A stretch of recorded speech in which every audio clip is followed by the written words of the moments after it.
same for you. The exchange entrance for the second time on April 6th, and it didn't take him long to tab Eugene as his next stop. The 6'6", 215-pound monitor burned through 3 seasons at Reddish, preceding taking the action out west to Tempe.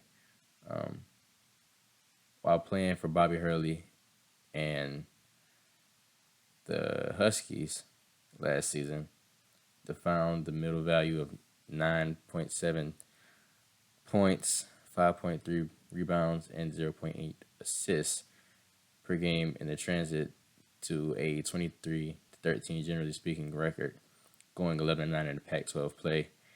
In that he shot 30% from the three-point line and about 49% from the floor in general. Cambridge is initially from Nashville, Tennessee, and played his secondary school ball at Hillcrest Prep in Gilbert, Arizona. He'll add an important veteran initiative to an Oregon crew that has a lot of ton of ability this offseason. Quincy, Rivaldo Suarez, Khalil Ware, and Loke Ware have all entered the transfer portal as well, with Ware arriving at Indiana soon after reporting his takeoff. Then Altman and company will add a triplet of profoundly evaluated initiatives and point monitor Jackson, Shellstad, and advances Kwame Evans Jr., Mookie Cook. So, I'm sorry, that was my little note I was reading.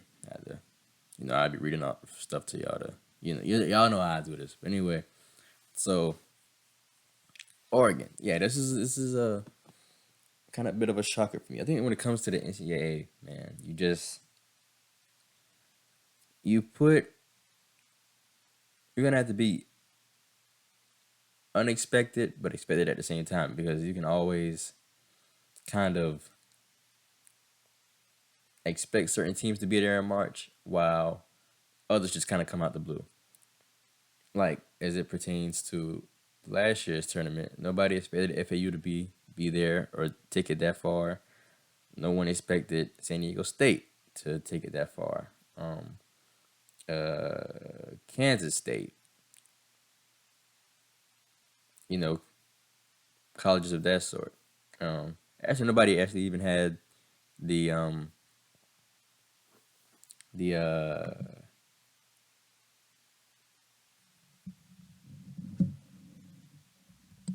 the UConn Huskies. I'm sorry, to win the championship last season. So,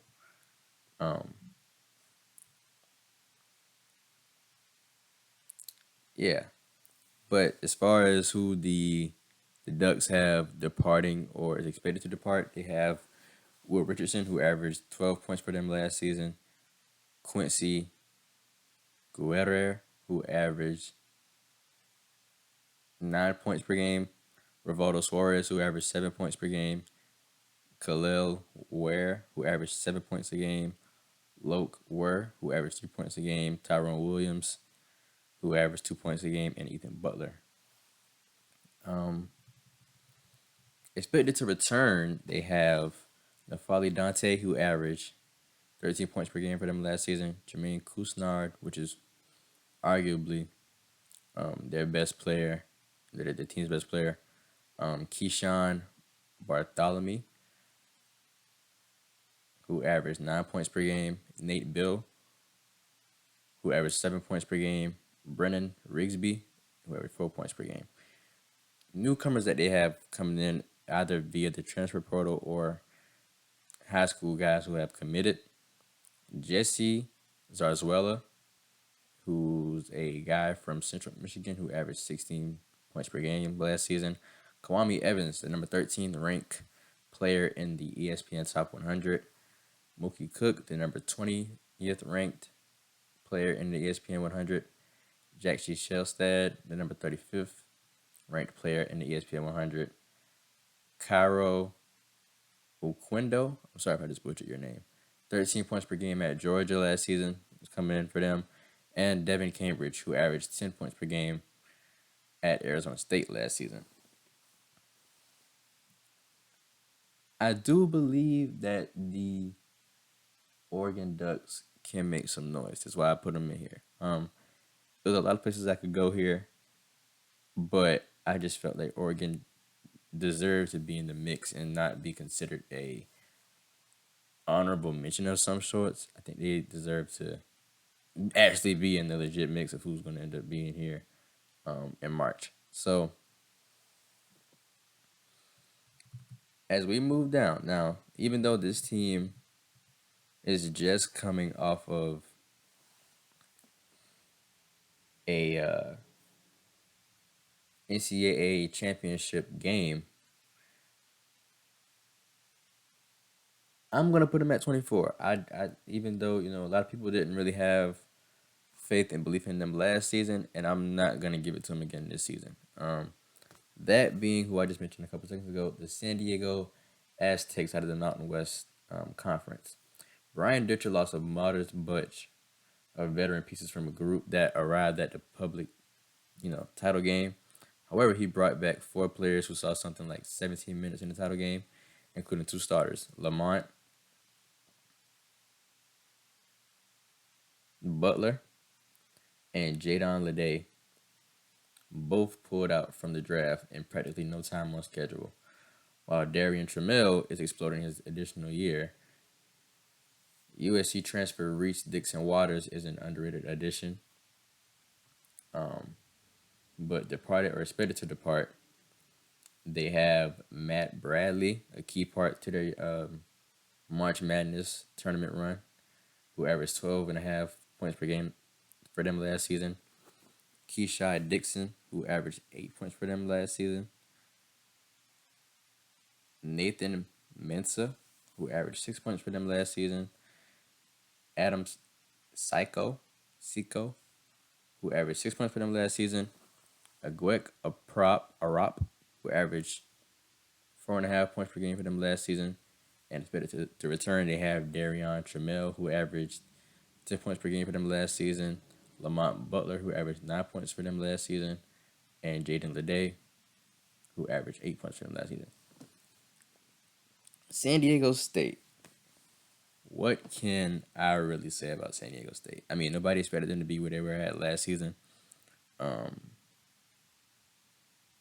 I'm not even sure how they got to where they got. They just play defense. I think, people, it's always been a famous saying in sports is, as long as I can remember, that defense wins championships. And I mean, technically in this case, it didn't win them a championship, but their defense is what got them that far. Because watching them play UConn, even though UConn is obviously a very skilled and fundamentally sound team on both sides of the ball, San Diego State prides themselves in their defense to give them more opportunities to score. Because just watching them, they have such a very awkward and unorthodox play style from the opposite side of things that you just watch them play, and it's like, how did they get here? As opposed to watching one of the more exciting, showcasing teams who you would more than likely expect to be there because of the creative, shiftier ways that they can create offense as a team in their game. Oh, and also to add to the expected to return, they have Micah Parrish, who averaged 8 points a game, and Elijah Saunders, who averaged 1 point a game. Newcomers, they have Miles Heidi, who's an unranked guy in the ESPN Top 100. They have BJ Davis, a 4-star recruit coming in. Reese Dixon Waters, who averaged 10 points per game last season at USC. And Jay Powell, a 12-point per game scorer from Campbell University.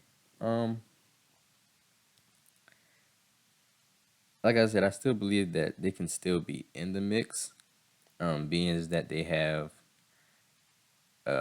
3 out of their five best players coming back to give it another go. I do think that the departure of Matt Bradley will be pretty significant to them because me personally watching them um in their championship game because that was the only game I watched of them because they weren't exciting to me at all before then. But I mean that's a championship game, so I gave it a look. Their team really depends on Lamont Butler and Matt Bradley for the offensive scoring.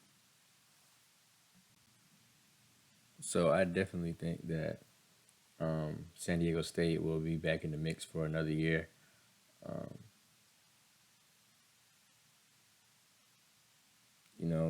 because when you look at the success of the past champions in the NCAA, you always think about like look at the teams, and it's more so of the veteran based teams that have a lot of veteran play, and you kind of just look at it as, of course, you always expect the guys who have those stacked uh, group of freshmen or sophomores that are just exciting to watch to go take it all the way, but that's not always the case because they end up 9 times out of 10 losing to a team that has that veteran experience, more so being the juniors and the seniors who've been where they've been on numerous occasions to just slightly get them over the hump to beat those freshmen and sophomore standout players. Um, so we move to number 23 now. And definitely one of the more exciting, even one of my favorite teams to not just watch. I even was so invested in them that I got uh, acclimated to their social media, and that is from the Big 12, the Kansas State Wildcats. Obviously, you know that they blew up mostly from um, their great locker room celebratory videos where they would do the routine clap to the beat of Low Down by Lil Baby. I actually enjoyed that so much. I actually, funny story, I actually made a request to do that at my high school graduation, but um, it didn't. It didn't end up falling through, but I still would have loved to do it. But Jerome Tang's quest for approaching ball moves has taken an intriguing turn. The Kansas State head coach is, as of now, focusing on a couple of school colleagues that both played against the Wildcats last season as meeting rivals at West Virginia. Joe Toussaint and Mohammed Wag have both entered their names into the NCAA transfer portal, and they are both investigating their choices following Weave Huggins' new reduction from the Mountain Dwellers. Every one of them are wanting to visit K State in the not so distant future. Um, the Wildcats have two accessible grants, so they could conclude their program soon if two of them wind up picking K State. Toussaint would be an insightful expansion for the Wildcats. Tang has said for a really long time that he needs to land another veteran gatekeeper who can score out of the exchange entryway to coordinate with Tyler Perry and Cam Carter. Toussaint would fit that portrayal flawlessly. The 6', 190-pound senior found the middle value of 9 points, 2 rebounds, and 2 assists while playing in 34 games last season. However, he has been a strong patron all through his high school vocation. He also played in nearly 100 games during his first 3 seasons at Iowa. Now, K State is also a very tricky team to kind of throw into this mix because Obviously, you know that they lost their two best guys with Mr. Marquise Noel getting entering the NBA draft and getting drafted by the Toronto Raptors, and now getting a two-way contract from them, and Keontae Johnson also getting drafted to the Oklahoma City Thunder. But as far as who they have, departed or who's expected to depart, like I just said, Keontae Johnson, who averaged 17 points for them last season. Marquise Noel, who also averaged 17 points for them last season. Desi Sills, who averaged 9 points per game last season. Abayomi I Iola, who averaged 3 points per game for them last season. Ishmael Masao, who averaged 5 points for them last season. Tyke Green, who averaged 3 points for them last season. And Anthony Thomas. Expected to return, they have Naquan Tomlin, who averaged 10 points for them last season. Cam Carter, who averaged 6 points for them last season. And David Nagesson, who averaged 6 points for them last season. Coming in, they have Dede Ames, who is the number 54th ranked player in the ESPN Top 100. RJ Jones, who is the number 64th ranked player in the ESPN Top 100. Caleb Rich, who is a 3-star guy coming in. And Tyler Perry, a 17-point per game scorer from North Texas. And Arthur Kaluma, a 12-point per game scorer from Creighton. I mean, what can I really say about Kansas State? Kansas State was one of the, like I previously mentioned, one of the more exciting programs to watch in the NCAA last season. I'm sorry to butcher your name. I'm really sorry. Marquise Noel, putting up outstanding numbers. Definitely what we rarely find in the game of basketball nowadays in a true point guard. Set many assist records in the NCAA this past season, and I think the Toronto Raptors got a steal in the draft with getting him. Hopefully he makes his way up to the regular roster and gets legit playing time. I feel like he's worthy of it. The way that dude can fearlessly play at only being 5'8", 175. It's incredible. Have 15 and 20 assist games. Dude's a dog, and definitely one of my favorite players to watch. And he's actually been putting up a pretty good summer league stature as well. But as far as his alum Kansas State is concerned, I think they'll be back in the mix again. Jerome Tang is a great coach, don't get me wrong. Keontae Johnson and Marquise were great players last season, but they also were pivoted behind a amazing coach in Jerome Tang. I believe that this new group of guys that he has coming in next season, he can also rally to get. I don't believe they would make a deep tournament run like they made last season, but I do still believe that they will be there and they will be heard of and make some noise. Now moving on to number 22. From the Big 12, I have the Baylor Bears.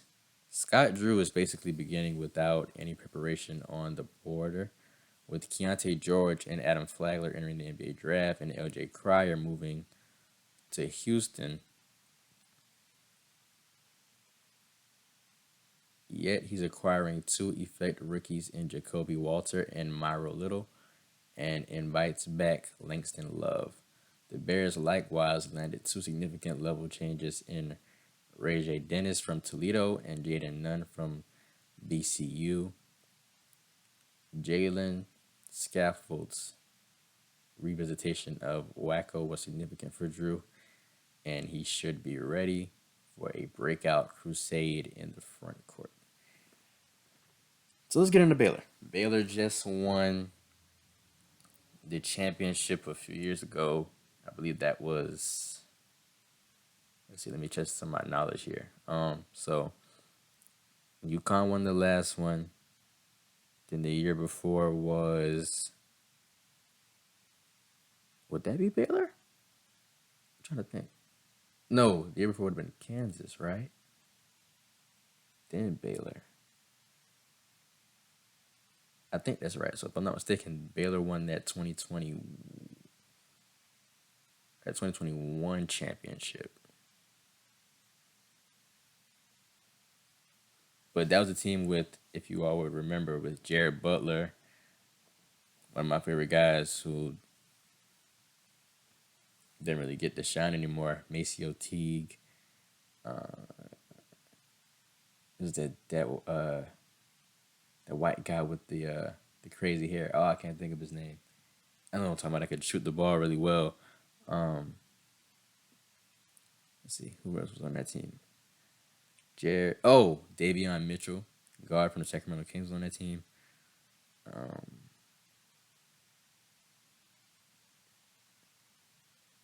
And they had this dude who was built like a football player, and he actually did try out for my Seattle Seahawks. I do remember him. I can't think of his name though. Anywho, as it pertains to the Baylor Bears now, Baylor has just always been that team, kind of always in the mix, but I think for another year they will continue to be kind of a middle of the pack team. But just like I said with K State, will make some noise. Obviously, we know that they kind of just have that 1 to 3 player ratio of guys who can really make an impact on their team. Obviously, last year that was LJ, KG, and Adam Flagler.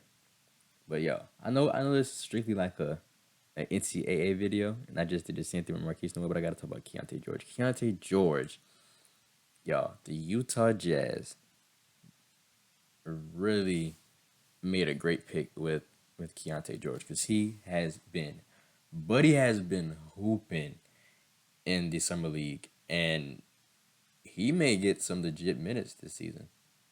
Hopefully, he doesn't end up being like one of those guys or one of those rookies who, if the Jazz ended up in a game this season by like up by 30, they just throw him in for like the last 2 to 5 minutes of the game just to see what he can do. But as far as what they have departing or is expected to depart, Keontae George, obviously, he averaged 15 points for them last year. Y'all know he just, like I said, got drafted to the Utah Jazz. Adam Flagler. I'm not 100% sure what is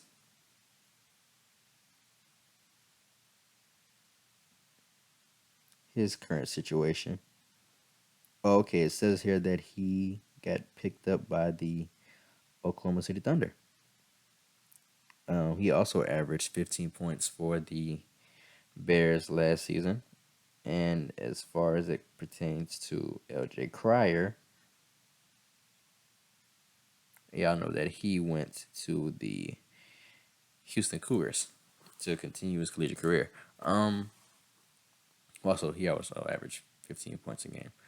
But they also have Flo Thamba, who averaged 5 points for them last season. Dale Bonner, 5 points for them last season. Zach Loveday, a point per game last season. And Jordan Turner, who basically didn't average anything. Expected to return, they have Jalen Bridges, who averaged 10 points per game for them last season. Langston Love, who averaged 6 points per game for them last season.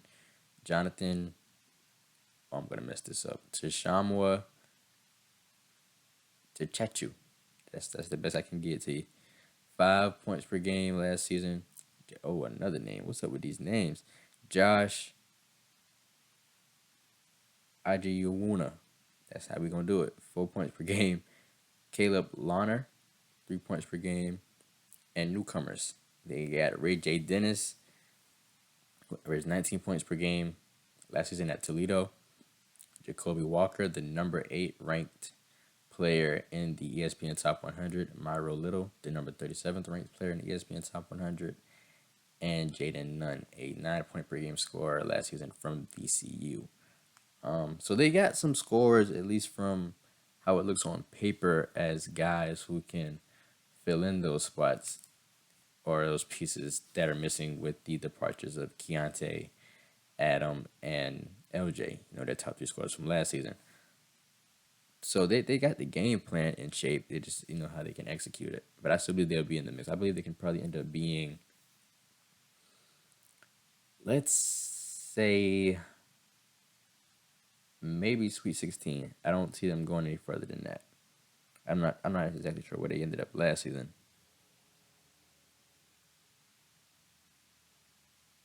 But I feel like they can make it into that, that 32-16 round of the NCAA tournament.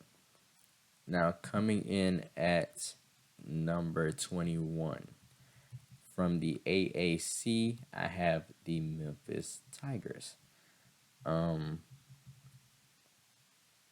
It's a lot of controversy going on with the Memphis Tigers right now because,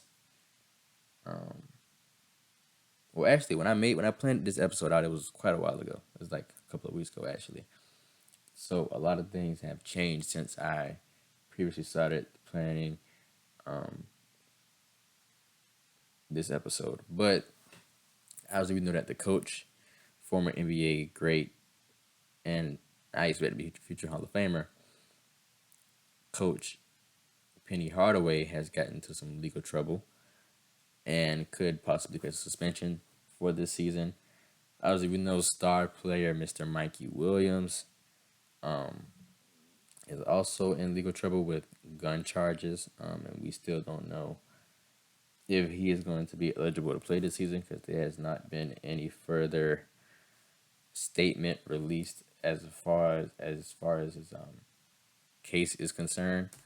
But I did see something the other day that just had me. I think I saw it, y'all, and immediately just dropped my phone. So I don't know if y'all saw it or not, but if y'all follow any of the sport news social medias, Javon Quinterly from the Alabama Crimson Tide transferred and committed to Memphis. Y'all, I have them at 21 right here, and I think that's still okay. Regardless, I'm not going to look back or change it because just of the addition of Javon Quinterly. But if there's a world where we get to see a full season of Mikey and Javon Quinterly in that backcourt, coached by Penny Hardaway, this has the potential to be a very special season for the Memphis Tigers. Because I just think those two complement each other extremely well. You got somebody in Mikey who thrives with having the ball in his hand and kind of running the offense. And then you got somebody like Javon Quinterly who will be his backcourt, mate who will thrive being off the ball. So I think it's the perfect combination. And that will be very dangerous and exciting to watch this season in the event that we do get to see them play. I'm hoping Mikey gets all of his legal allegations situated so we can really see what him and Javon can do for this Memphis Tigers team this season. But as far as they have departing or expecting to depart, they have Kendrick Davis, a 22-point per game scorer from last season. Elijah McCaden, a 8-point per game scorer from last season. Keontae Kennedy, a 9-point per game scorer from last season. Demaria Franklin, a 5-point per game scorer from last season. Malcolm Dandridge, a 5-point per game scorer from last season. Alex Lomax, a 7-point per game scorer from last season. Jonathan Lawson, a 3-point per game scorer from last season.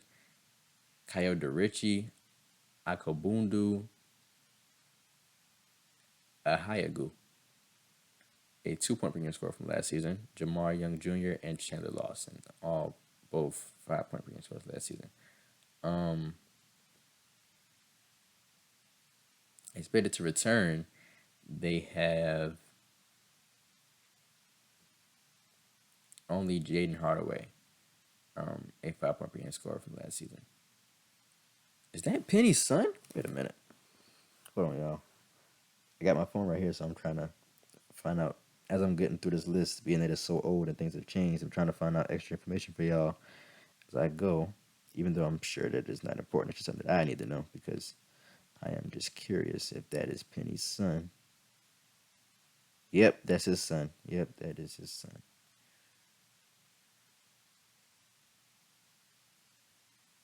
Oh yeah, that's the, yeah. Anyway, as far as the newcomers that they have coming in, they have Javante Taylor, the 61st ranked player in the ESPN Top 100.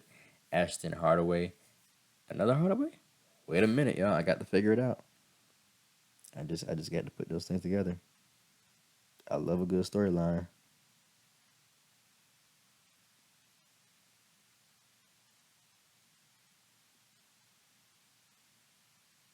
Yep, that is also Penny's son. Wow. So you got Penny getting to coaching both of his sons, and two brothers get to play together. Anyway, um, he is the 88th ranked player in the ESPN Top 100. Carl Cherenfant, a 4-star recruit coming in. Ryan Forrest, a 3-star recruit coming in. Nick Jordan, a 6 point per game scorer from Temple. Caleb Mills, a 13 point per game scorer from Florida State. Jonathan Pierre, a 14 point per game scorer from Nova Southeastern. TFL Leonard Jr., a 8 point per game scorer from Middle Tennessee.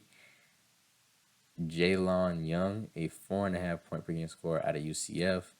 And David Jones, a 13 point per game scorer out of St. John's. Like I said, I'm not gonna waste any long amount of time here. Because like I said, if judging by the pieces that they have coming in, in addition to the fact that I'm like y'all, I don't think y'all understand how scary in my mind it sounds to have Mikey and JQ on the same team. Like that is going to be something special. I just hope we get to see it. So yeah, to sum that all up, we get to see something special in JQ and Mikey. Hopefully, we get to see them being led on by alongside Penny Hardaway coaching, and this could be a very surprising head turning year for the Memphis Tigers. Now coming in at number 20 from the Big 12, I have the Texas Longhorns. Rodney Terry made a mind blowing showing taking over for Chris Facial. I'm sorry. Chris Beard last season, directing the Longhorns to 29 wins, a major 12 gathering competition title, and a top 8 appearance. Excuse me. Yet presently comes the reloading system. Texas brings back Tyrese Tractor. I'm sorry, Tyrese Tracker at point guard and landed Oral Roberts move Max Abmas, one of the chief scorers in school history. The key will be Dylan Mitchell moving forward on the wing, but expected to depart or who have already departed: Marcus Carr, 16 point per game score; Timmy Allen, 10 point per game score; Serge Boy Rice, 13 point per game score; Christian Bishop, 7 point per game score; Ontario Morris, 5 points per game score; and Rowan Broomba, a red shirt. So with Texas,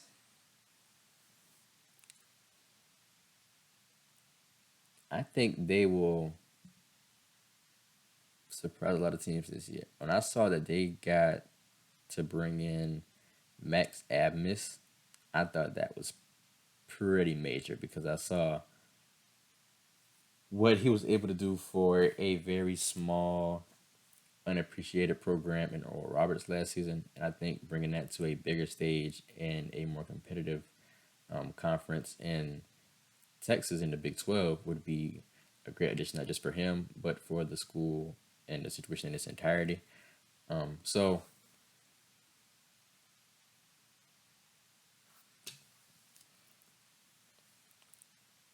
you see that they lost their top three scorers in Marcus Carr, Timmy Allen, and Sergio Boy Rice. But I think in addition to Max Abmas, he can potentially make up for two out of the three of those plays where he can score the ball. He's kind of undersized, but his shifty movement with the ball in his hand and his just overall craftiness to his game will be something very special to behold for the Texas Longhorns. But as far as who they have expected to return, they have Dylan Mitchell, who averaged 4 points per game for them last season. Dylan Dessou, who averaged 9 points per game for them last season. Brock Cunningham, who averaged 5 points per game for them last season.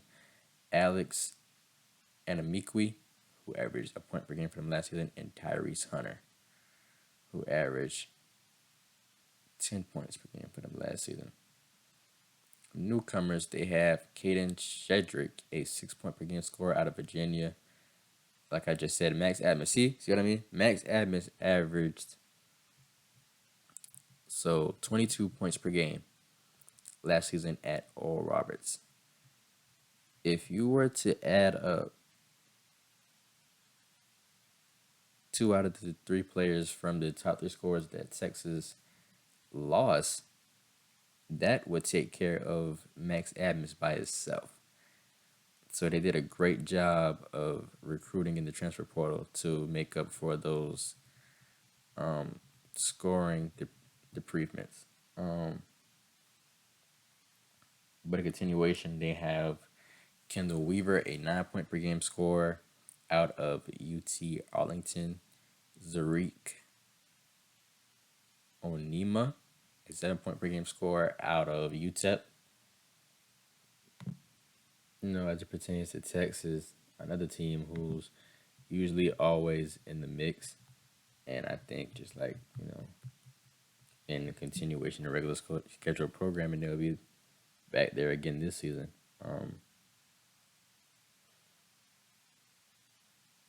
Rodney Terry is a pretty exceptional coach, and I think he will be able to. Well, you got Max Adams leading your charge. Leading charge, I think that can lead to a lot of great things. They probably can possibly, because I don't really think at Oral Roberts. Well, even though he did take them pretty far in the tournament, I don't know what the competition is going to do for Max Adams, but I believe he can still be great. So moving down to number 19, I have from the SEC, the Texas A&M Aggies.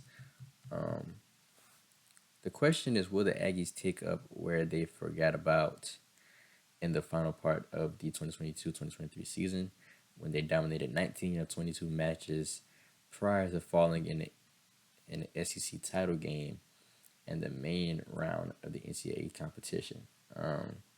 Having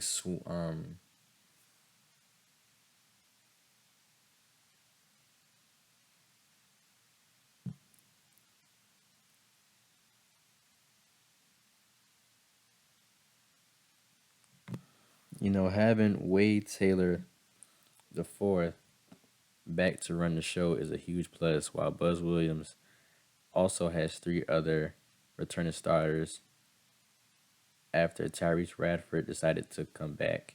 Dexter Dennis in the lone starter leaving, but transfers Jace Carter from UIC and Eli Lawrence from Middle Tennessee will help replace him. Sorry, I had a little mess up there, so I had to fix that.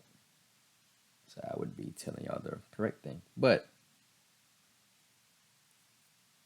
moving forward, expected to depart or who have already departed for them would be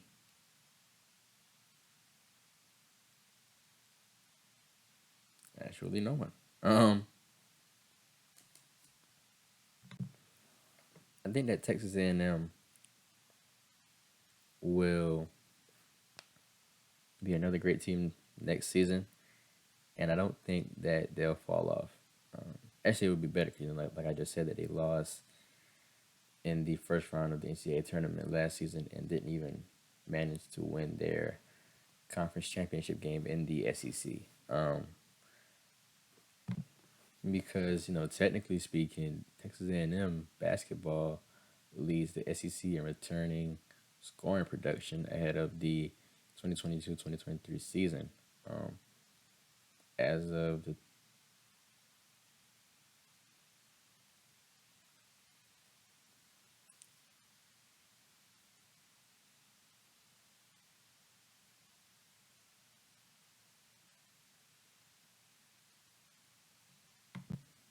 the Texas A&M Aggies men's basketball team is looking to win 25 games in 3 consecutive seasons for the first time in program history. The Texas A&M Aggies made the NCAA tournament for the first time in 5 years in 2023, but they lost to Penn State in the round of 64. However, it set the precedent that the Aggies men's basketball team is a tournament team under head coach Buzz Williams, who recently got approved for a contract extension to 2028 as Texas A&M returns for its top 5 scorers from a season ago. Technically, looking at this, ESPN's Jeff Borzello dropped the Aggies' top spot in the 19th to 19th, in his way to early top 25 rankings for the 2023-2024 men's basketball season.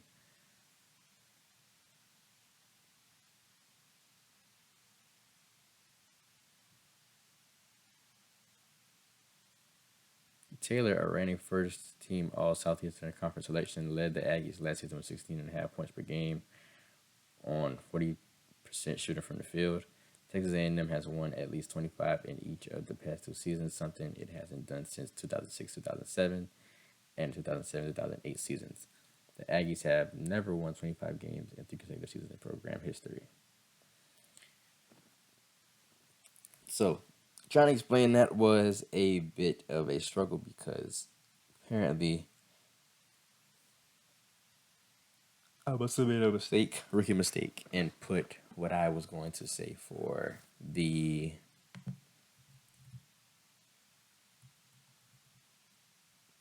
Texas Longhorns once again for the Texas A&M Aggies. So that's my bad. I apologize. I'm sorry. But let's just go ahead and move forward to number 18. So now at number 18, I have coming out of the SEC, the Alabama Crimson Tide. Now, I don't know but like I said, I'm just going to obviously do my listen out the back. If I would have kept them at this spot with the loss of Javon Quinterly. But the NBA draft process was a bit of a hodgepodge for Nate Oates in Alabama. Brandon Miller and Noah Conley were normal flights. However, Charles Bediako came as a shock. However, Mark Singers and Javon Quinterly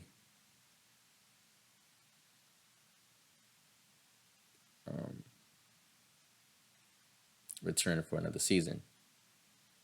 But obviously, as I just reiterated earlier, Javon Quinterly will not be returning to the Alabama Crimson Tide. He will be returning for another season and be playing with the Memphis Tigers. There's a lot of edge ability in Tuscaloosa, where Aaron Estrada from Hofstra and Latrell Wright-Shell Jr. from Cal State Fullerton entering the transfer portal and committing to Alabama. The Tide tended to a portion of their front court issues with the normal responsibility of the North Dakota State move, Award Nelson.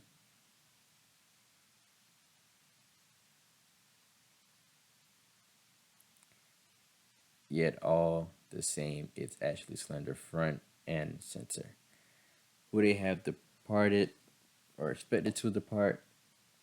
Obviously, I know Brandon Miller got drafted number 2 overall in this year's draft by the Charlotte Hornets. He was their leading scorer last year, obviously averaging 19 points per game. Noah Clowney, who also got drafted this season, well, this NBA draft, I think to, don't quote me on this. Was it the Brooklyn Nets? Let's see.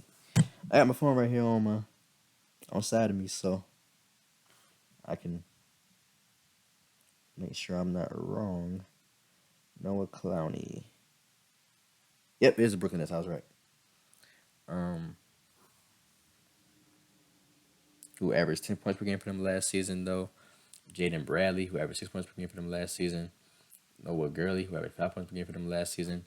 Dominic Welch, who averaged 2 points per game for them last season.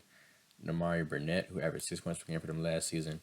Charles Bediako, who averaged 6 points per game for them last season.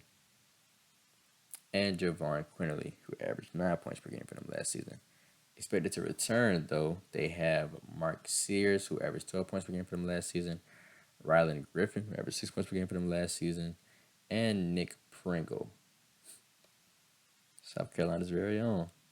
Would love to see it. Who averaged 2 points per game for them last season. Newcomers that they have coming in are David Crosby, a redshirt. Jaron Stevenson, the number 13th ranked player in the ESPN Top 100. Sam Walters, the number 50th ranked player in the ESPN Top 100. And Muhammad Diobate, a 4-star recruit. Chris Parker, the number 73rd ranked player in the ESPN Top 100. Latrell Wright Show Jr., a 16-point per game scorer from the University of CSU Fullerton. Aaron Estrada, a 20-point per game scorer out of Hofstra, and Grant Nelson, an 18-point per game scorer out of North Dakota State. So they are bringing the pieces back to make up for the losses of Brandon and Noah, and now Javon. Alabama, man, is like a program. Is like you can't even count them out, and no matter what sport it is. I mean, it could be basketball, football, lacrosse, baseball, soccer, whatever. It's just Alabama is just. You think about the Alabama Crimson Tide program, they're just winners all over. That's just the motto and the mindset over there.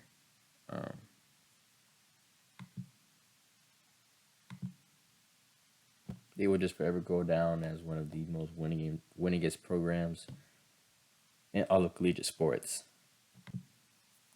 And so for another year, I have them projected to be making another, extraordinary run in the NCAA tournament, because that's just what they've been known to be accustomed to do in the last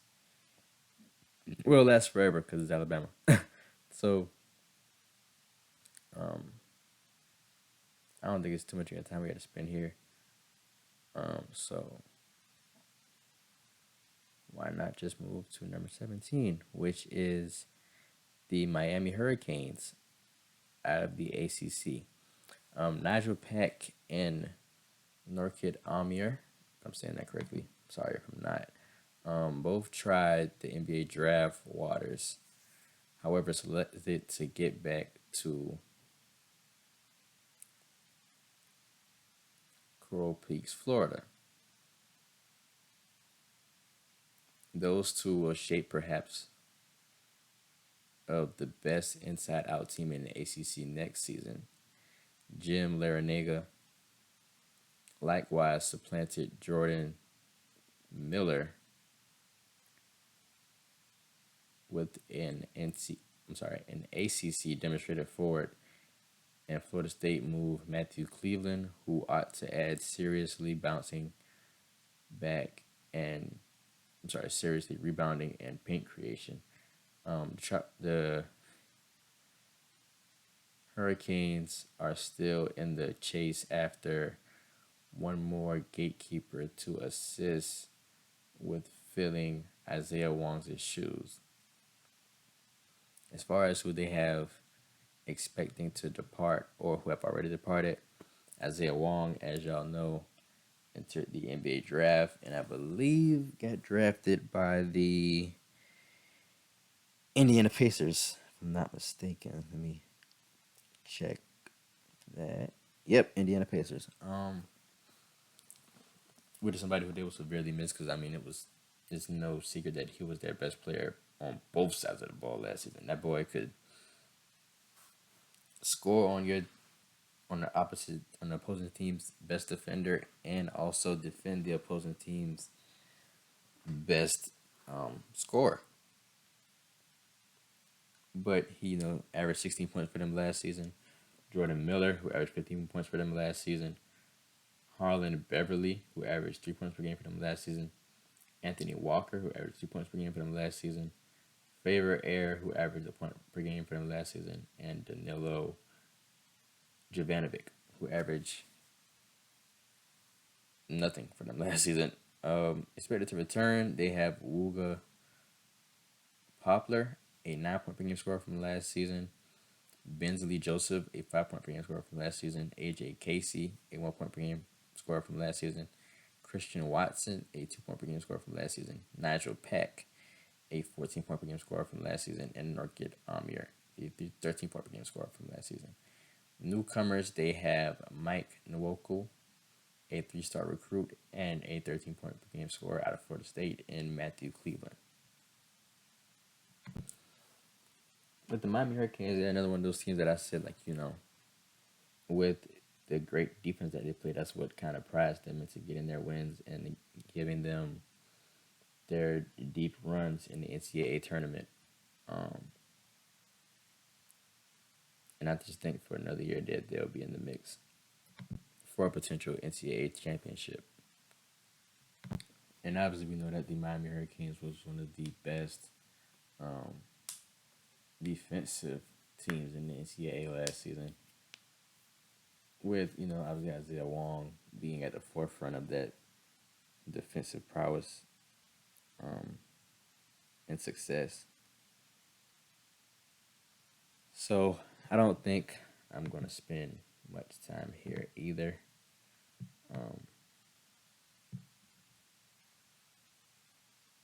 So without further ado, let's escalate to number 16, which is from the SEC, the Arkansas Razorbacks. Arkansas was occupied on NBA draft cutoff time day, seeing top selecting objective Ron Harlan go to the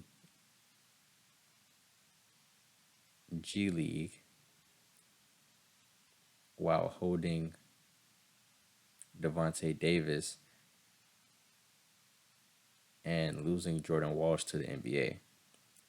Eric Musselman's group is totally stacked on the border, with Davis and top 30 enroll Leighton Blocker joining 4 experienced move monitors, assuming Trayvon Brazile is solid. The front court ought not be an issue, but by the same token, Cincinnati move Jeremiah Davenport gives an alternate aspect at power forward, who they have departed or expected to depart. Obviously, we know that Jordan Walsh got drafted by the Boston Celtics this year in the NBA draft, who averaged 7 points per game for them last season. Anthony Black, who was a lottery pick in this year's NBA draft, going to the Orlando Magic, who averaged 13 points per game for them last season. Nick Smith Jr.,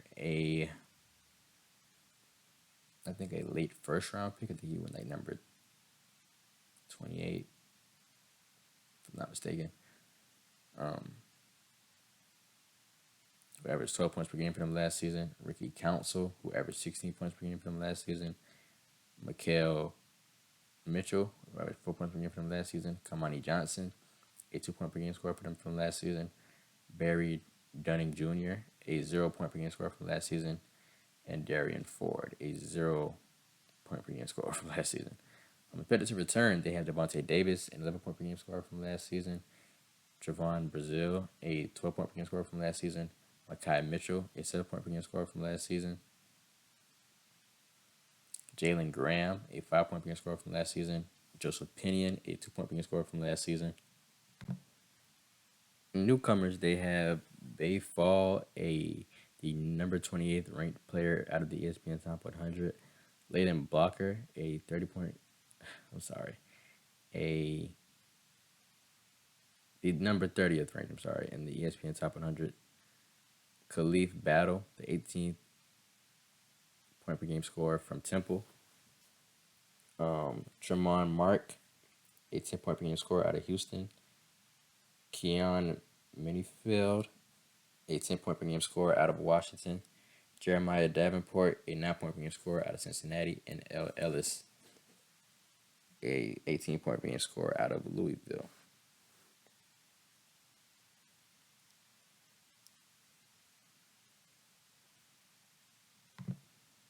You know that the Arkansas Razorbacks are another team that lost. Just how it kind of continues on every year as one of those teams that lost some great players, but bringing some great players to replace them at a pretty exceptional rate that will kind of push them forward to another highly performant season for them and kind of fulfill their expectations to what they want out of their team this season to a certain extent. So as we move on to number 15, coming out of the Big 12, I have the Houston Cougars with Marcus Sasser, who was anticipated to be a possible first-round pick and was getting drafted by the Brooklyn Nets, and Tremont Mark raising a ruckus around the town entryway. It appeared as though Kelvin Sampson's edge bunch will undoubtedly endure a shot. All things considered, he went out and landed two of the best watches available in Bears player LJ Cryer and a sanctuary move in Damian Dunn. Jamal Sheed is likewise back in the wake of testing the NBA draft waters, and Emmanuel Sharp showed glimmers of his expected last season. Houston's progress to the huge 12, the Big 12, may be the greatest question mark for the Cougars. Houston was another team that kind of surprised a lot of people last season, but with the play of one of the most exciting rookies, in my opinion, and y'all can go back at the very first episode that I ever put out, with it being the mock draft and how well I talked about Jarris Walker, because Jarris Walker is a dog, but Jarris Walker can really, really hoop. And I think that him getting drafted by the Pacers is kind of one of the biggest ones of the draft. You put him alongside your four other starters being Tyrese Halliburton, a perennial all-star, Buddy Hield, one of the best perimeter shooters in the NBA, Benedict Mathurin, who entering his sophomore season is already just showing what he can do at the next level, and Miles Turner, who's one of the more underrated players in the league, but is definitely not no scrub, and in my opinion could easily be portrayed as a top 15 center in the NBA. But as far as who they have expected to depart, who have already departed, obviously we know that Jarris Walker got drafted by the Indiana Pacers with the 6th pick or 7th pick. He averaged 11 points per game for them last season. Marcus Sasser, who averaged 70 points per game for them last season, but got drafted by the Brooklyn Nets in this year's draft. Tremont Mark, a 10-point per game scorer. Reggie Chaney, a 3-point per game scorer. Malik Wilson, a 2.5-point per game scorer at Texas Tech in 2021-2022. And Kyrion Powell. Expected to return, they have Jamal Shead, a 10-point per game scorer from last season. Juwan Roberts, a 10-point per game scorer from last season. Emmanuel Sharp, a 6-point per game scorer from last season. Terrence Arseneau, a 4-point per game scorer from last season. Javier Francis, a 4-point per game scorer from last season. And Ramon Walker, a 3-point per game scorer from last season. Newcomers coming in, they have the number 85th ranked player in the ESPN Top 100 and Joseph Tugler, the number 100th ranked player in the ESPN Top 100, and Jacob McFarland. Cordelius Jefferson, a three-star recruit. Cedric Leigh, a unranked player. Damian Dunn, a 15-point per game scorer out of Temple, and LJ Cryer, one of the top scorers at 15 points per game from Baylor from last season.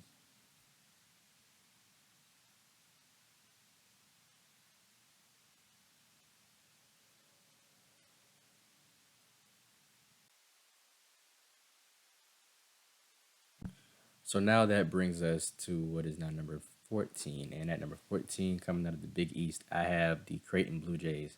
Greg McDermott had an all season with starters Ryan Nembhard and Arthur Kaluma entering the transfer portal. Yet Baylor, Shireman, 3-point specialist,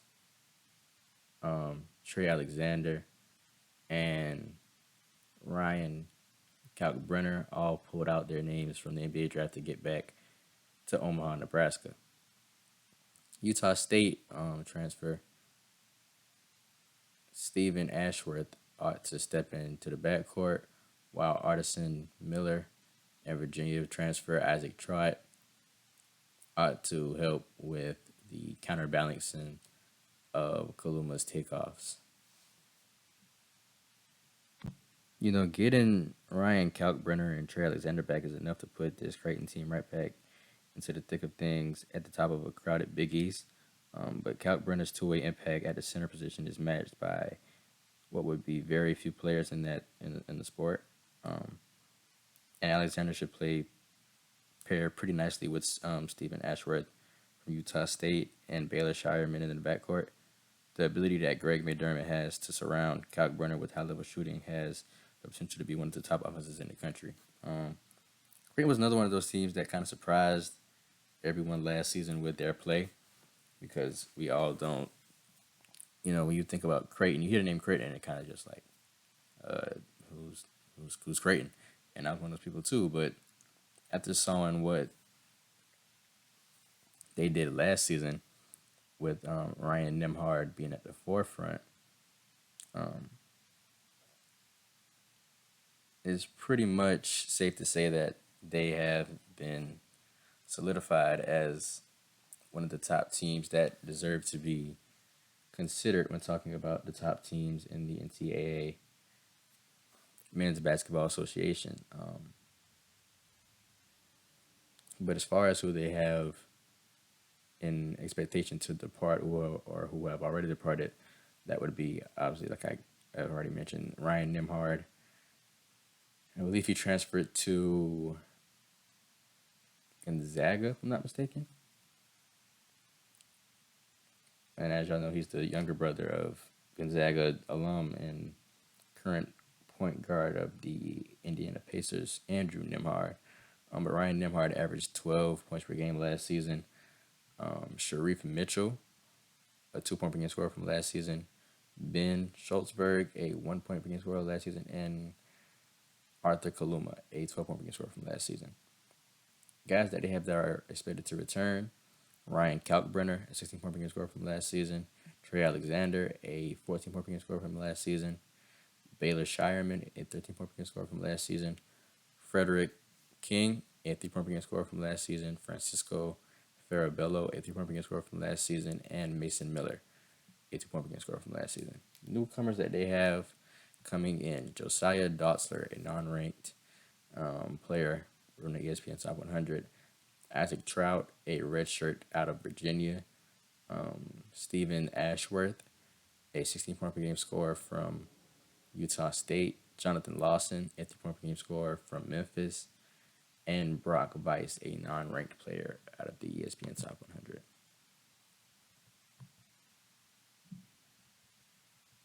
That just goes into what I think Creighton will do and surprise all of us for another year with how well they play and how they can run with the best teams in the NCAA. But we'll see how well that will translate to the biggest time of the season, which is around March. Now, coming in at number 13, I have A team that also surprised many others last season, and will more than likely, I feel, with me having them at 13, will do that again this season. Out of the AAC, the Florida Atlantic Owls, also known as the FAU Owls. Um, Positioning the Owls at 13th in the nation could appear to be elevated, given that they were the 9 seed in the NCAA competition and almost lost to Memphis in the primary round. Yet, this is likewise a group that dominated 35 matches, made a last um, Final Four run, and is bringing back everyone of the 5 starters that they had. It's a demonstration of Dusty May that he had the option to hold the center of this gather. With 0 players entering the transfer portal or the NBA draft, FAU is moving forward in the contest to the AAC. However, the Owls will be the number one to win it in year one.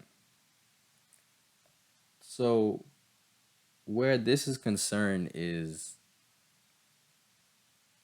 a lot of times what is a key to long term success is being able to keep the same core that sparked that success. And as I just said, they're bringing everyone back. So when you've seen what that group can do last season and you bring that whole entire group back, you're pretty much either going to expect the same result or higher. You know, you don't expect to have the same group of guys and take a step back. Because all that would basically mean if they were to take a step back is just that either some certain things fell off in between the lines or the competition and the league as is presently constructed within itself, the talent that's already being running for a new season had just subliminally gotten better.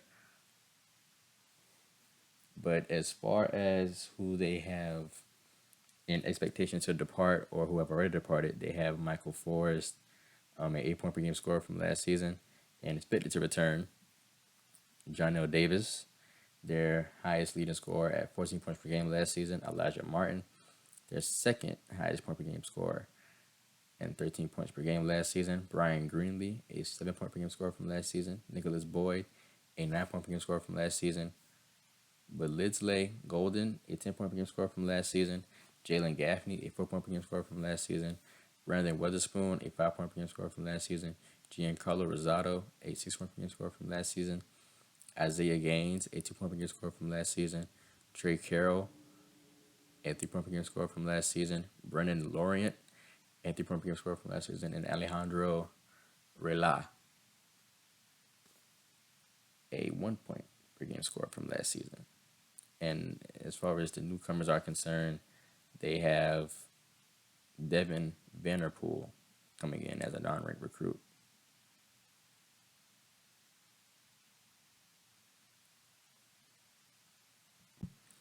Now coming in at number 12, I have from the ACC, the North Carolina Tar Heels. Hubert Davis began the offseason with 2 anchors, Mr. R.J. Davis at one guard position and um, Mr. Armando Baycott down low. He then at that point went out and encompassed those 2 returning stars with charming correlative players. Notre Dame move Cormac Ryan is a veteran shooter, while Harrison Ingram from Stanford is a flexible wing. Then top 10 2024 possibility, Elliot Kadu picked to rename and get ready for the Tar Heels this fall. He's really a world-class passer and playmaker who could have the ball in his grasp from the very first moment. I mean, it's no secret to what North Carolina does. I mean, it's North Carolina. They're going to be here. Obviously, we know at the brink of COVID's outbreak, they, along with plenty of other blue bloods and teams that we are used to seeing at around March, missed the NCAA tournament, but they've gotten back into their North Carolina Tar Heel winning ways, and I expect that to be pretty much afloat as time goes on. As far as who they have departing or are expecting to depart, we all know that Caleb Love transferred over to Arizona. Um, he was a 17-point per game scorer for them last season, and you know, without a doubt, the best player on the team. Pete Nance, a 10-point per game scorer last season. Leaky Black, a 7-point per game scorer from last season. Puff Johnson, a 4-point per game scorer from last season. Dontrez Styles, a 1-point per game scorer from last season. Tyler Nickel, a 2-point per game scorer from last season. Justin McCove, a 2-point per game scorer from last season. Will Shaver, a 1-point per game scorer from last season. And DeMarco Dunn, a 3-point per game scorer from last season. The guys that they have returning are obviously Armando Bacot, a 16-point per game scorer last season. R.J. Davis, another 16-point per game scorer from last season. Seth Trimble, a 2-point per game scorer from last season. Jalen Washington, a 2-point per game scorer from last season as well. Newcomers, like I said, Elliot Kadu, he was the number 10th ranked player in the ESPN Top 100. Zayden High, the 75th ranked player in the ESPN Top 100. Paxton Wojcik, a 15-point per game scorer from Brown University, and Jalen Withers, a 9-point per game scorer out of Louisville. Cormac Ryan, a 12-point per game scorer from Notre Dame.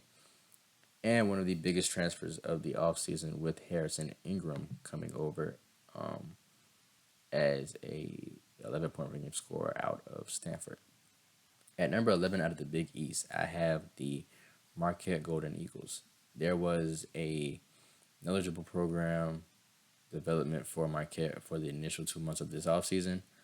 But however, at the point of Olivier Maxence Flourish dazzled scouts and NBA groups at the draft to consolidate and pick him to remain in the draft. Luckily for mentor Shaka Howard, his most useful seat player last season ought to space squarely into the arrangement. David Joplin scored into full figures in 3 of his last 4 games and shot 40% from the 3-point line last season.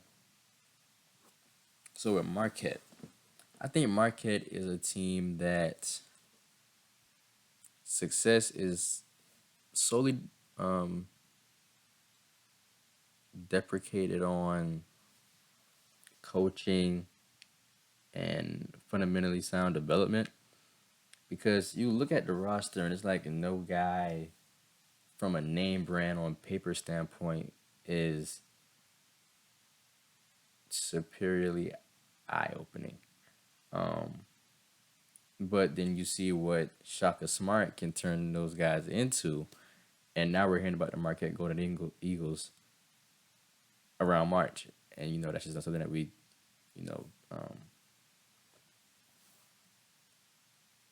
that we are used to hearing about. Even though Marquette has had some great players now as a part of the NBA, more specifically guys like Jimmy Butler and Hall of Famer Dwayne Wade. But the guys that they have departing or expected to depart are Olivier Maxence Prosper, a 12-point game scorer from last season. Kian Adajiri, a 1-point game scorer from last season. Zach Reitzel, a 1-point game scorer from last season. And Emarian Ellis, a redshirt, expected to depart. And expected to return, they have Tyler Kolek, a 12-point per game scorer from last season. Cam Jones, a 15-point per game scorer from last season. Also, Iodaro, a 11-point per game scorer from last season. Stevie Mitchell, a 7-point per game scorer from last season. David Joplin, a 9-point per game scorer from last season. Sean Jones, a 4 point per game scorer from last season, Ben Gold, a 3 point per game scorer from last season, and Chase Ross, a 5 point per game scorer from last season. Newcomers, they have Trey Norman, a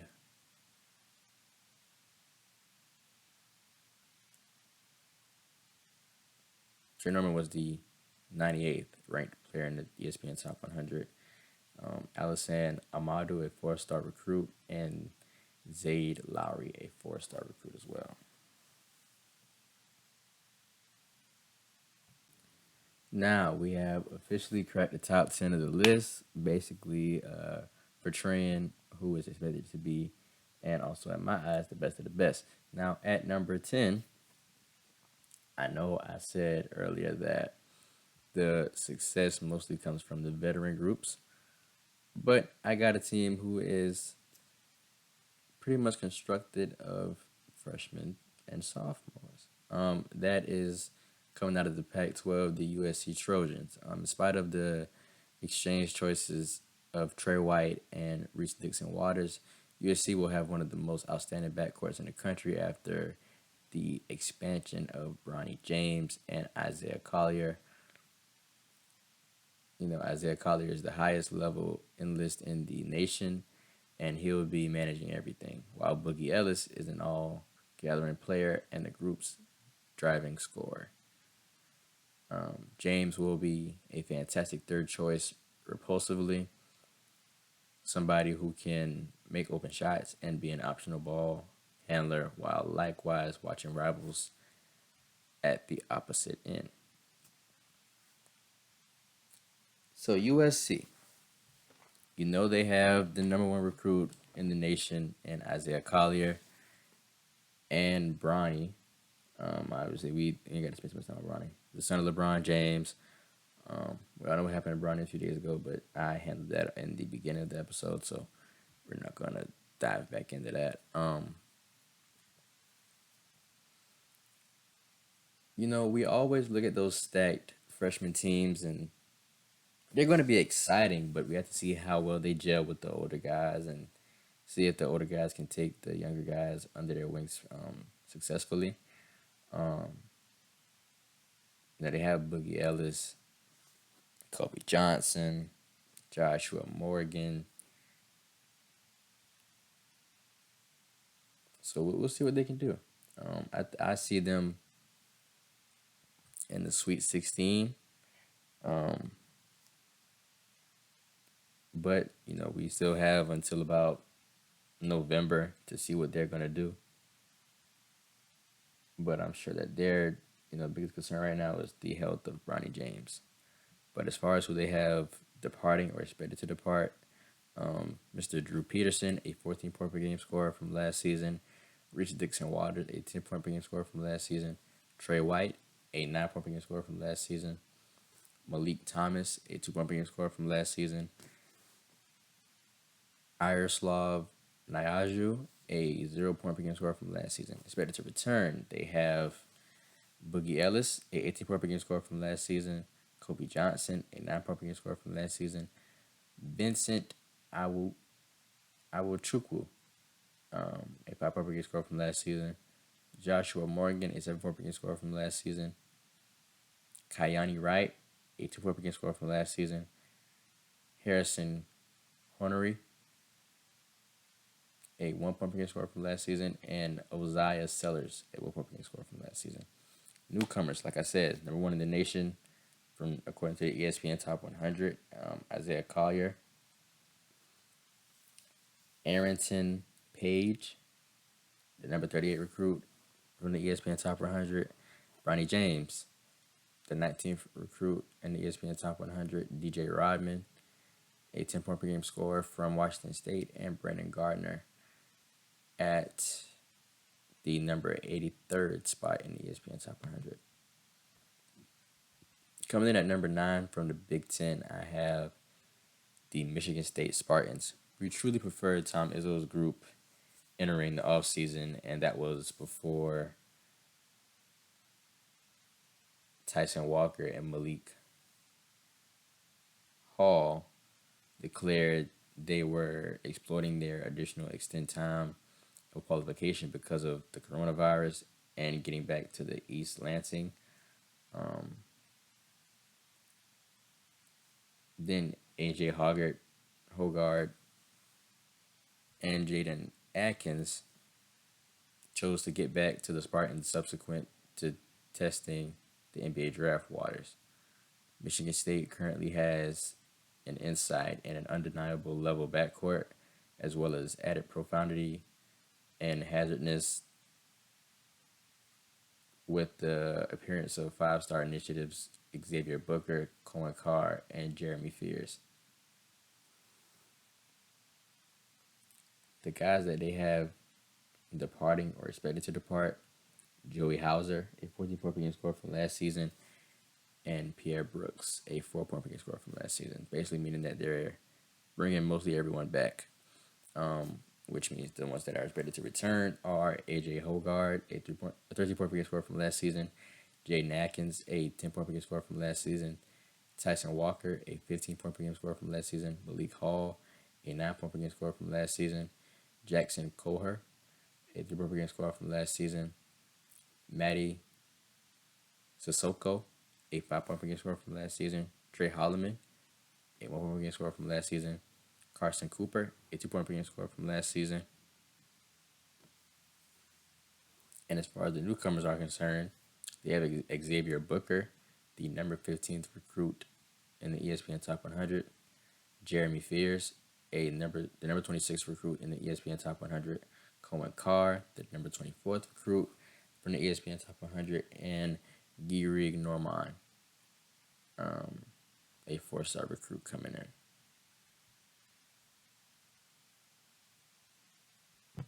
Now, coming in at number 8 from the Pac-12, I have the Arizona Wildcats.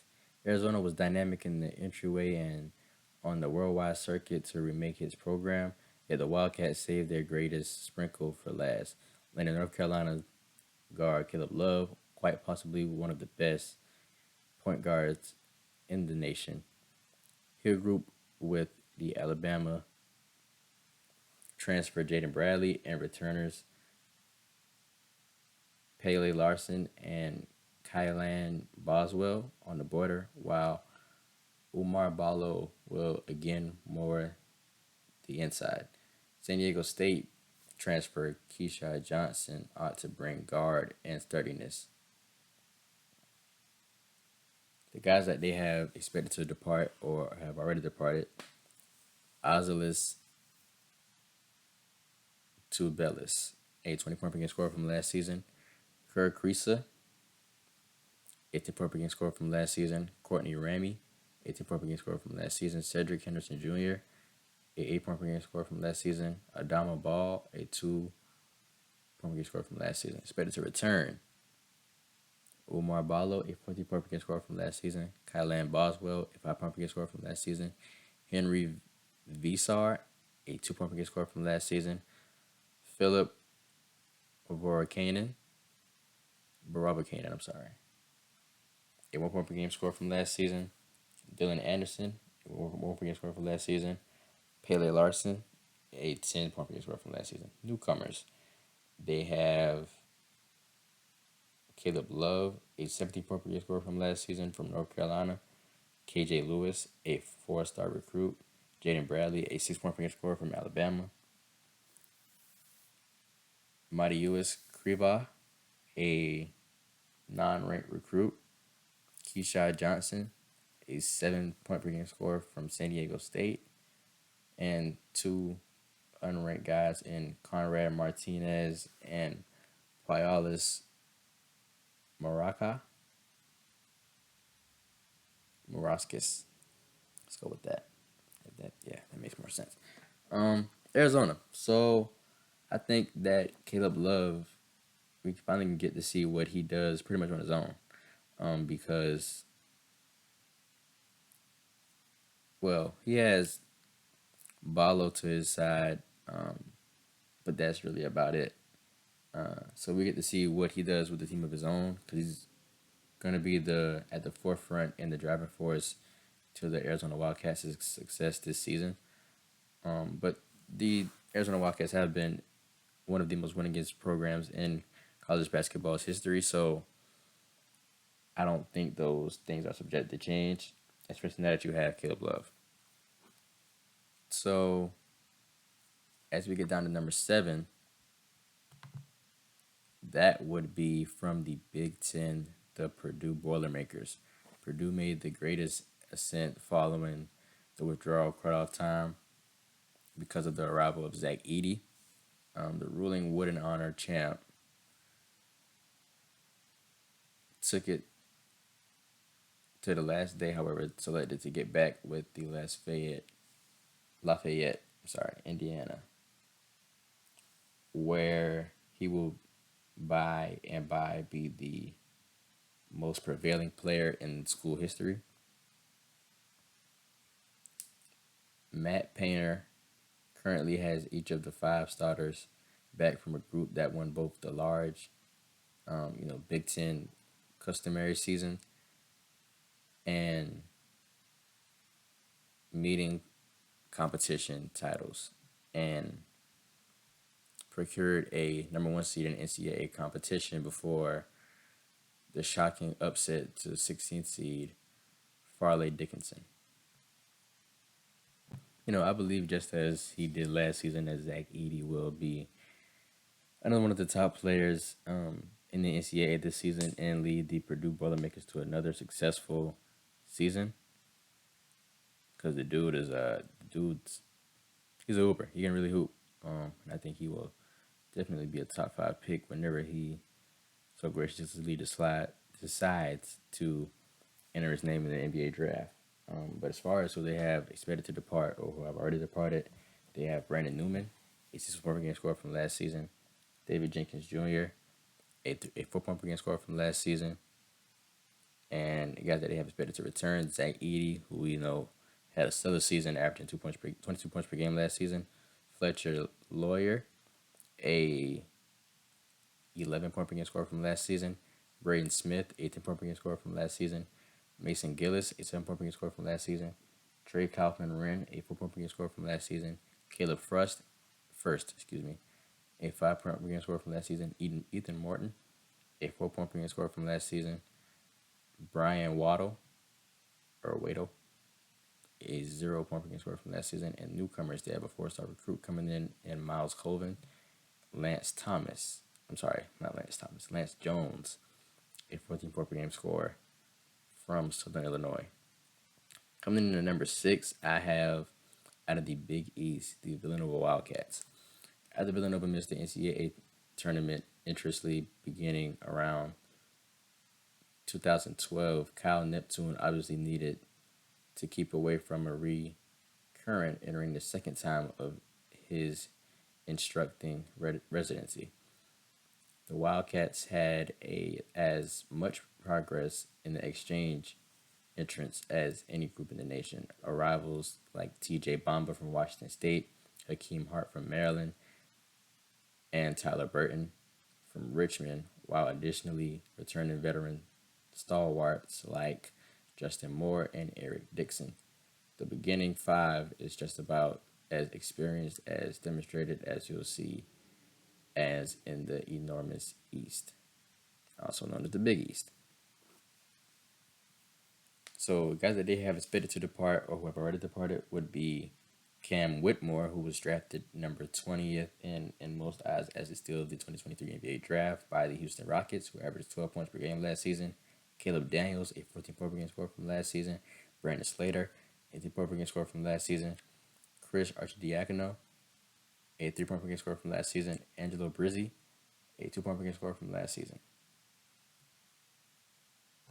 As far as the guys that they have expected to return, those would be Eric Dixon, a 15-point per game scorer from last season. Justin Moore, a 13-point per game scorer from last season.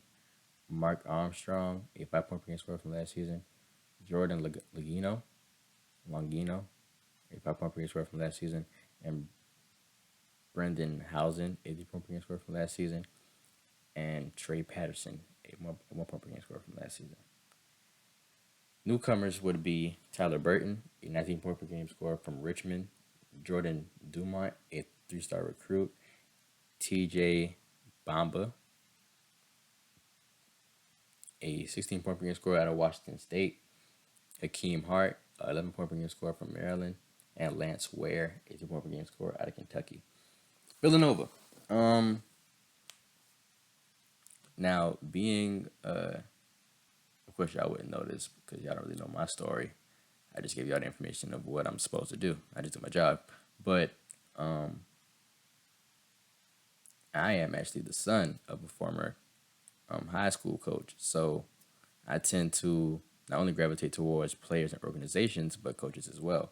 And it's no secret that Jay Wright is one of the greatest collegiate head basketball coaches of collegiate sports in its entirety, and it's been, one of the vital parts to Villanova's winningest, programming ways since the program's creation.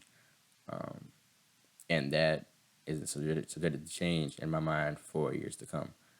Even with the losses of Cam Whitmore and Brandon Slater and Chris Diacono and Angelo Brizzi and Caleb Daniels, I still believe that Jay Wright will lead his troops to another successful Villanova Wildcat season.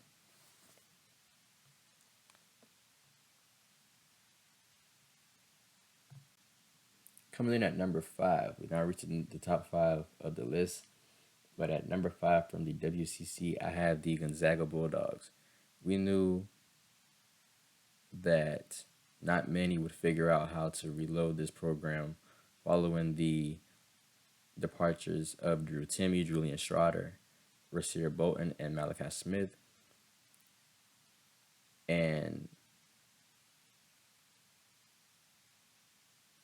the Bulldogs still managed to land 3 transfers to assist with the counterbalancing of their subliminal misfortunes in Ryan Nimhart from Creighton, Graham Ike from Wyoming, and Steele Venters from Eastern Washington. The Crosses additionally got positive news on cutoff time day, with Anton Watson choosing to get back to Spokane, Washington for one more year, front and center. Gonzaga. I mean, Gonzaga has always been a team that I never really liked because they're kind of like they kind of remind me of like the New England New England New England Patriots of college basketball, in the sense that they're just always here. Like you just know every year that Gonzaga is gonna be here some way somehow, and we may not like it, but it's not subjected to change. Um, Surprisingly, though, I was very surprised at the fact that Drew Timme um, did not get picked up in the NBA draft. I knew he got picked up by some squad on a two-way contract. I just don't remember who, but Milwaukee Bucks. Okay, I thought it was Milwaukee. I just didn't want to guess wrong, but it was Milwaukee. So he'll be somewhere, and I believe he's definitely worthy. He has that old school game to him. Um, and his style may not fit in today's NBA, but somebody may give him a chance and be able to evolve his game into where it could be somewhat successful in today's style of play. But as far as the guys who they have expecting to depart or who have already departed, Malachi Smith, who was a 8-point per game scorer from last season, Drew Timme, their leading scorer and best player, who averaged 21 points per game from last season, entered the NBA draft. Julian Stroughter, a 15-point per game scorer from last season, who entered the NBA draft and got drafted by the. See, I'm kind of testing my knowledge here as I'm getting along here. Julian Stroughter, I believe that was. Oh man.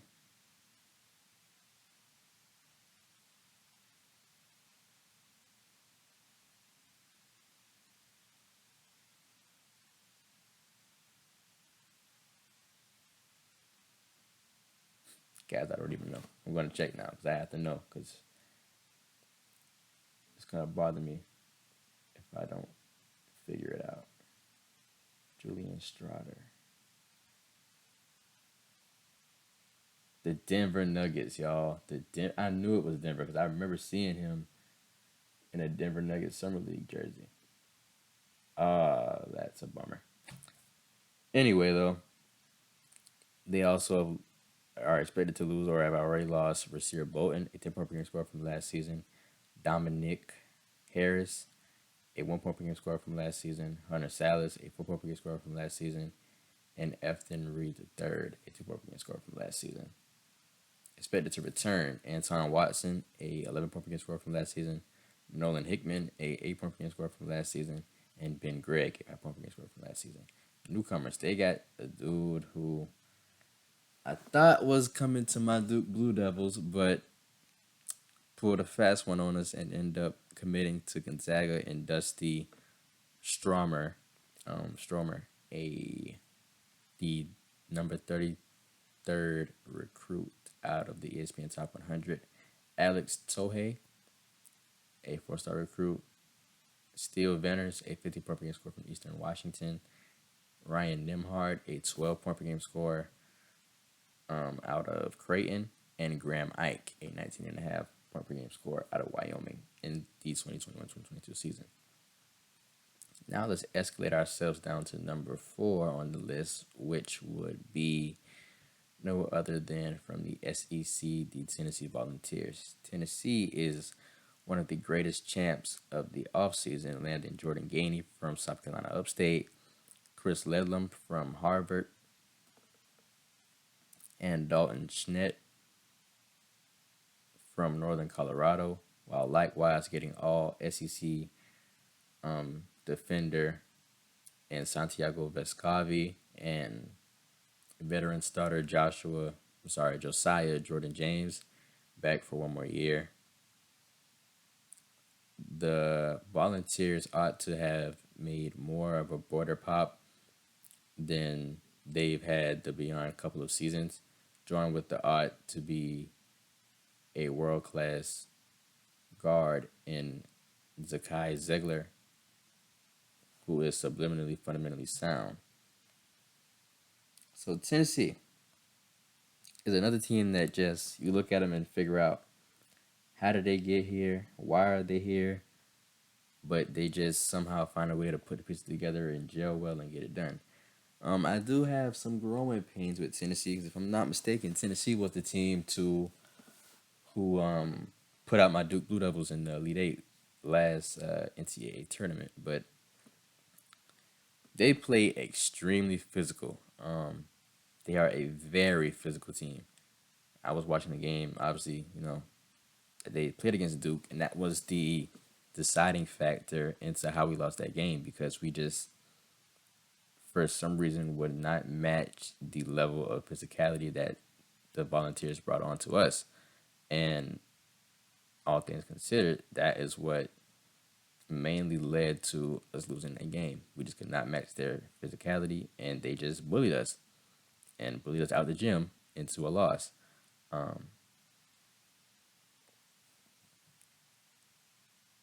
But the guys that they have departing or expected to depart would be Olivier Lakamhau, a 10 point per game scorer from last season, Tyreek Key, a 8 point per game scorer from last season, Euros Plasic, a 5 point per game scorer from last season, BJ Edwards, a 1 point per game scorer from last season, and draft pick from the Chicago Bulls, or other Chicago Bulls, Mr. Julian Phillips, a 8 point per game scorer from last season.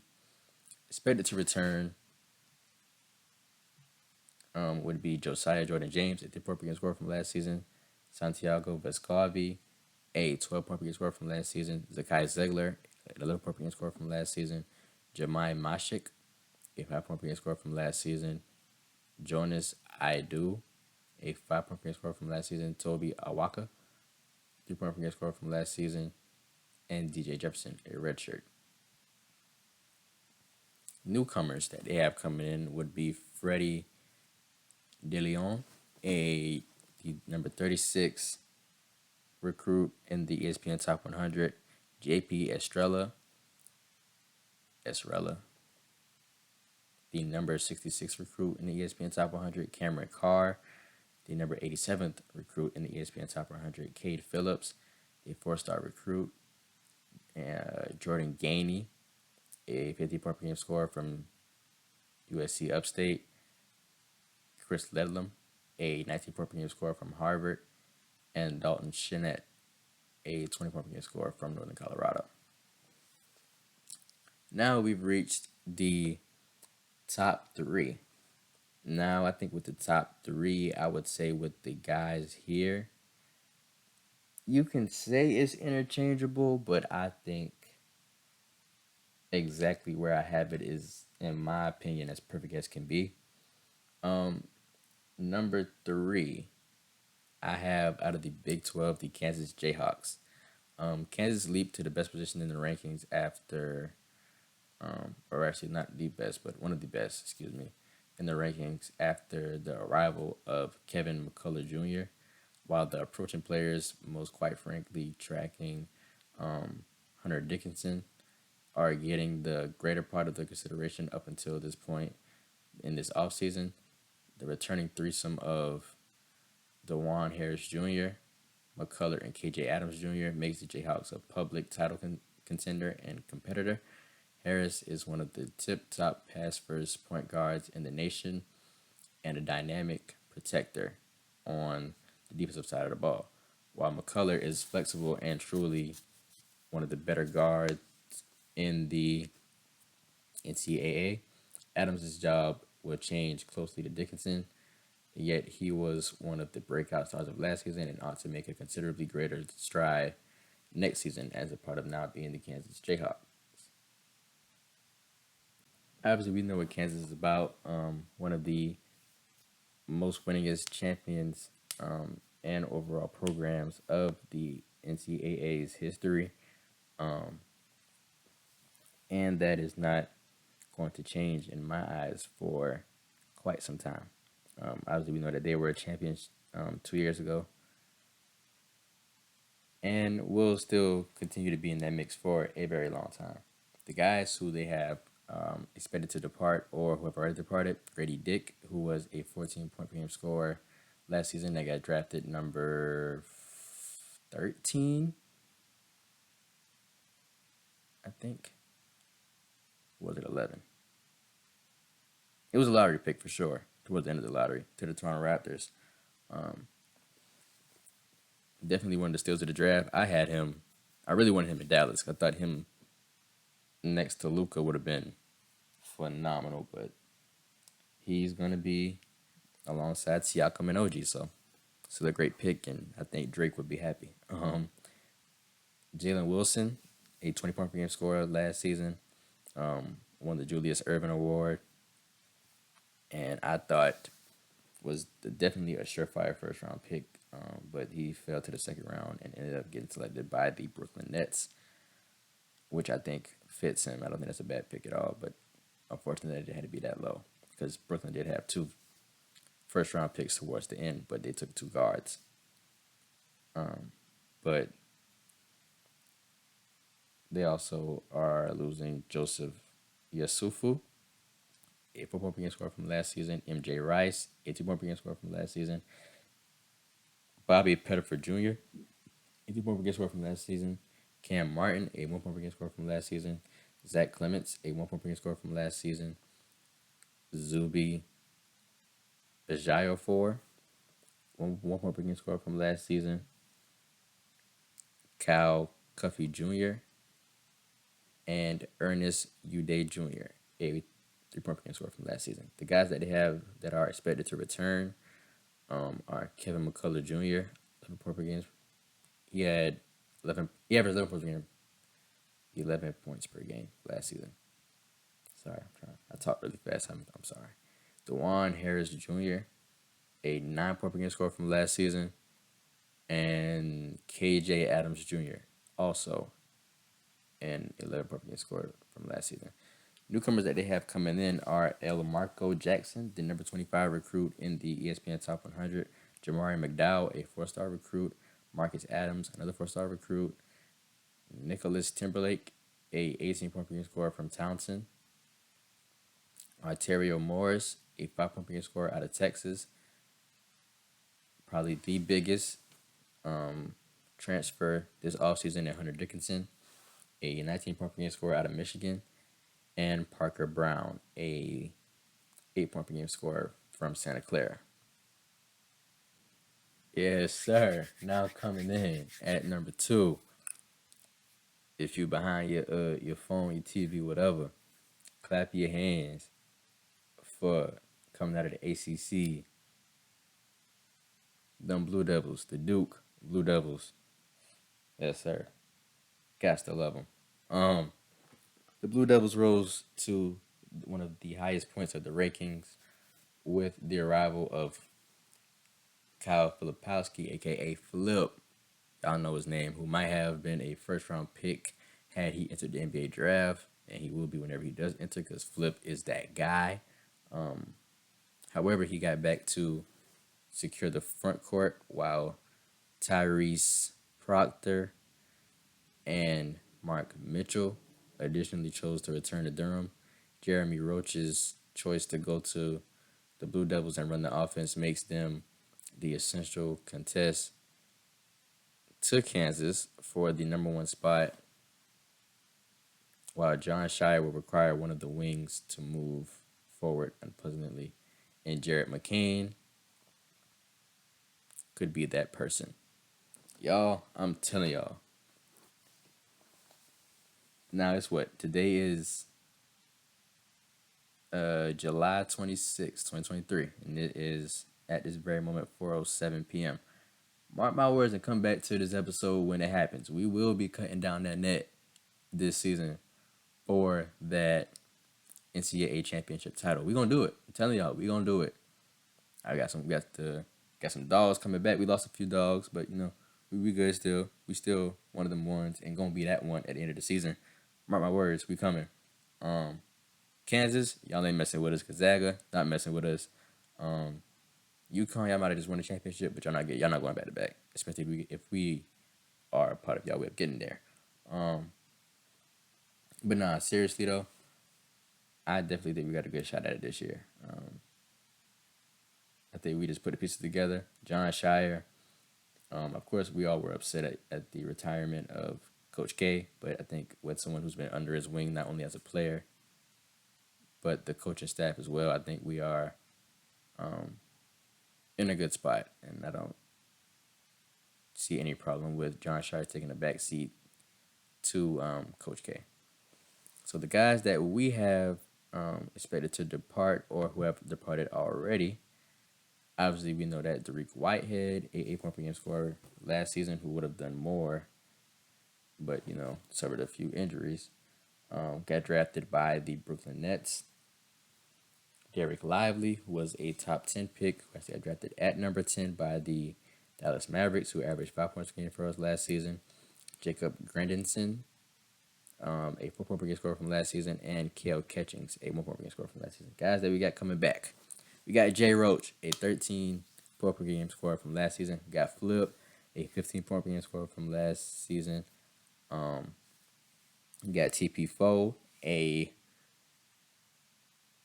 10-point per game scorer from last season. Mark Mitchell, 9 points per game last season. Ryan Young, dog, 6-point per game scorer from last season. And JB, a 3-point per game scorer from last season. And also Christian Reeves, a 1.5-point per game scorer last season. And Jaden Shutt, a 2-point per game scorer from last season. Newcomers, we got Mr. Sean Stewart, the number 18 recruit from the ESPN Top 100. And Mr. Jarrett McCain, the number 10 recruit in the ESPN Top 100.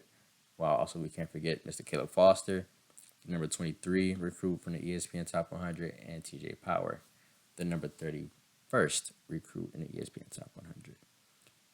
Now we are down to the top dog of the list. The number one, the numero uno, the top dog. I think it's only right that we give the defending national champion UConn Huskies out of the Big East the number one spot on this list.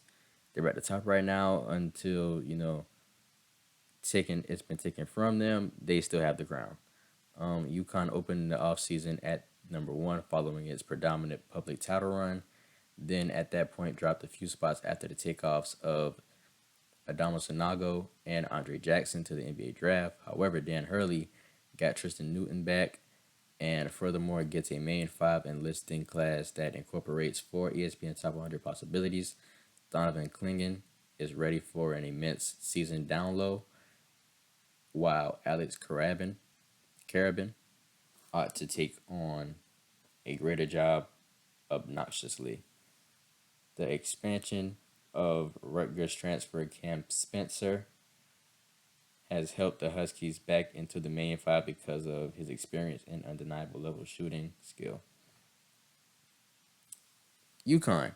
UConn has actually been one of my secondary teams that I like to root for, because sometimes if Duke tends to grind my gears, I usually resort to UConn because ever since they had Shabazz Napier and they went on that little title run back in 2013, I just kind of always been a fan of them.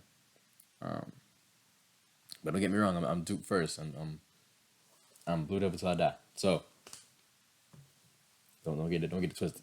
But the guys that they have already departed or expected to depart would be Andre Jackson Jr., a 7-point per game scorer from last season who was drafted to the Milwaukee Bucks. Adama Sanogo, who was drafted to the, let's see, I'm not exactly sure where he went. Let's see. He signed a twig contract with the Chicago Bulls. All right. 17-point per game score last season. And Angel Reese's cousin, Jordan Hawkins. 16-point per game score last season, who got drafted to the New Orleans Pelicans. Also losing Joey Calcaterra.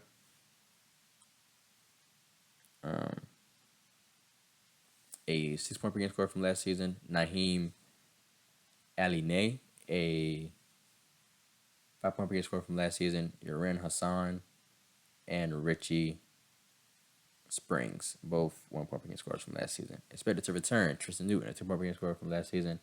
Alex Carabin, a 9.5-point per game score from last season. Donovan Clingan, a 7-point per game score from last season. And Hassan Diarra, a 2-point per game score from last season. And Samson Johnson, a 1-point per game score from last season. Guys they have coming in: Stephon Castle, the number 12 recruit out of the ESPN Top 100. Solomon Ball, the number 32 recruit out of the ESPN Top 100. Jalen Stewart, the number 91st recruit in the ESPN Top 100. Jaden Ross, the number 80th recruit in the ESPN Top 100. Yusuf Singari, a 4-star recruit. And Cam Spencer, a 30-point per game scorer out of Rutgers.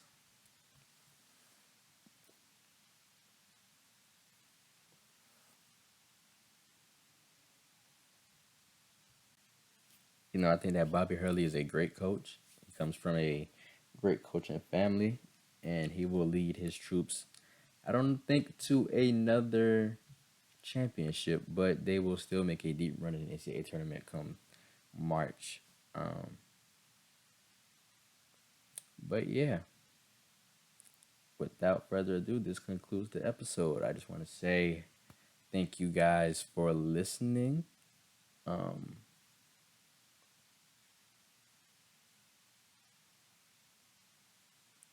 Don't forget, if you haven't already tuned in to the past episodes, go give them a listen. Like, comment your thoughts, comment anything you want to say, any constructive criticism or anything that you would change within my list or anything. I love you guys. I appreciate all the support. Show love to the personal socials and the podcast socials. And I will see you guys for episode 7 on Friday. And don't forget to don't underestimate, appreciate. And with that being said, I'm gone.